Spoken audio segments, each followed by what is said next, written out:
Middle east में Yemen का Houthi America और इजराइल के लिए बड़ी चुनौती बन चुका है। हूती ने लाल सागर में इंटरनेशनल शिपिंग कारोबार को पूरी तरह से ठप कर दिया है। अमेरिका, इजराइल या किसी अन्य पश्चिमी देश का जहाज यहां से जैसे ही गुजरता है, हूती उस पर तुरंत मिसाइल, ड्रोन और रॉकेट फायर कर देता है।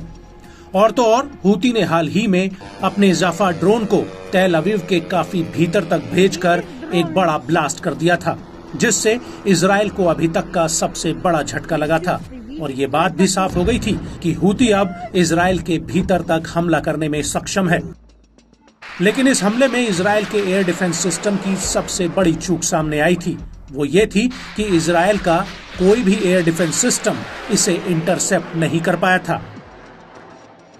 दरअसल हूती इजराइल और अमेरिका के खिलाफ सस्ते ड्रोन या कॉपी की गई टेक्नोलॉजी से बनाए गए हथियारों का इस्तेमाल कर रहा है। वहीं अमेरिकी सेना पिछले करीब 1 साल से लाल सागर और अरब सागर में हूती के हमलों से बचने के लिए बेहद ही महंगे और कम एडवांस टेक्नोलॉजी का सहारा ले रही है।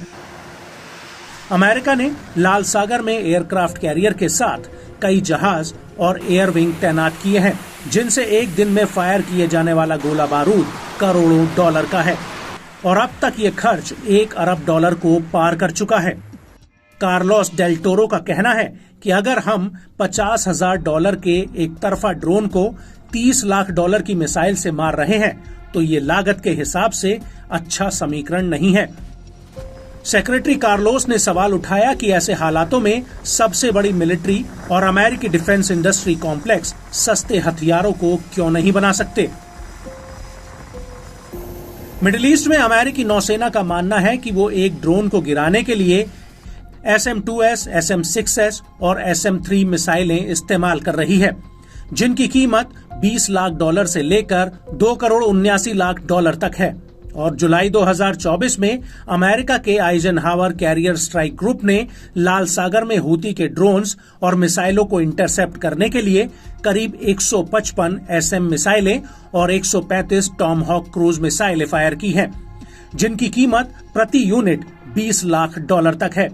और अक्टूबर 2023 से लेकर जून 2024 तक इस युद्धपोत ने करीब $0.5 अरब की मिसाइलें फायर कर दी हैं।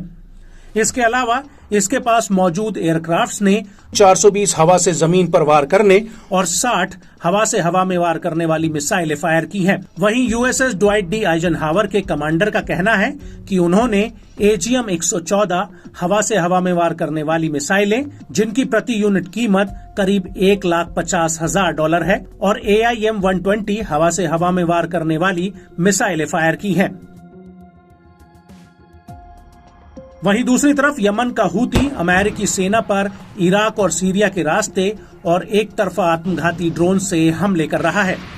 अप्रैल 2024 में ईरान और उसके सहयोगियों ने इजराइल की तरफ 300 से ज्यादा ड्रोन, क्रूज और बैलिस्टिक मिसाइलें दागी थी, और इनमें से अधिकतर हथियारों को अमेरिकी एयरफोर्स ने इजराइल पहुंचने से पहले ही मार गिराया था, और अमेरिकी सेना ने इन्हें गिराने के लिए पेट्रियट मिसाइलों का इस्तेमाल किया था, जो बेहद ही महंगी हैं। और यही वजह है कि यूक्रेन युद्ध में जब रूस ने ईरान के सस्ते ड्रोन्स का इस्तेमाल करना शुरू किया, तब जाकर अमेरिका को ये एहसास हुआ कि वो युद्ध में टेक्नोलॉजी के हिसाब से अभी भी पारंपरिक हथियारों पर ज्यादा जोर दे रहा है, जबकि उसके प्रतिद्वंदी सस्ती ड्रोन टेक्नोलॉजी से उसके करोड़ों डॉलर के हथियारों को नष्ट कर रहे हैं।